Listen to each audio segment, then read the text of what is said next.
Maletang walang laman.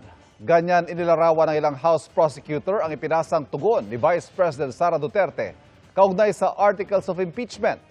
Nagtatago lang anila mga sagot sa teknikalidad. Nakatutok si Jonathan Andal. Male-maletang dokumento ang bitbit kahapon sa Senado ng mga abogado ni Vice President Sara Duterte, laman ang kanyang sagot sa Articles of Impeachment. Pero nang mabasa na ng prosecution team ang sagot ng bise, wala naman daw itong laman na sagot sa aligasyon. Ito ay maletang walang laman, parang wala naman ho silang sinagot, point per point.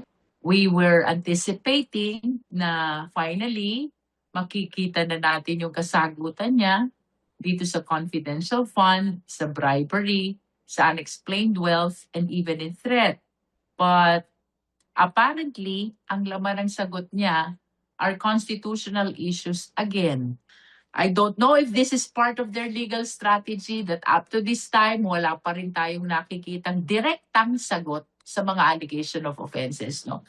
Nagtatago lang daw sa teknikalidad ang mga sagot ng bise na puro technical issues daw ang ipinasang sagot. At kahit may mali-maletang dokumento, wala raw ipinasang ebidensya ang depensa para kontrahin ang mga mismong aligasyon sa Articles of Impeachment. Ang hiling kahapon ni VP Sara sa Senate Impeachment Court, ibasura ang Articles of Impeachment. Pero kokontrahin daw yan ang prosekusyon dahil wala naman daw sa Senate Impeachment Rules na pwedeng ipabasura ang impeachment. There are no options like dismissal, like remand, like clarification. Wala. Wala po yan sa mga options na ibinigay ng Constitution at ng Senate Rules on Impeachment. Ang option lang po na ibinigay sa atin is trial forthwith. And after trial, dalawa lang ang pwede nitong puntahan. Either conviction or acquittal. Itinanggi rin ni Luistro ang mga paratang ng depensa na nag-fishing expedition ng mga kongresista at nag-trial sila sa Justice Committee, bagay na dapat sa Senado lang pwede gawin. Sa July 6 na ang simula ng trial ng bise, umaasa ang House Prosecution Team na hindi naaabot sa trial ang gulo ngayon sa Senado.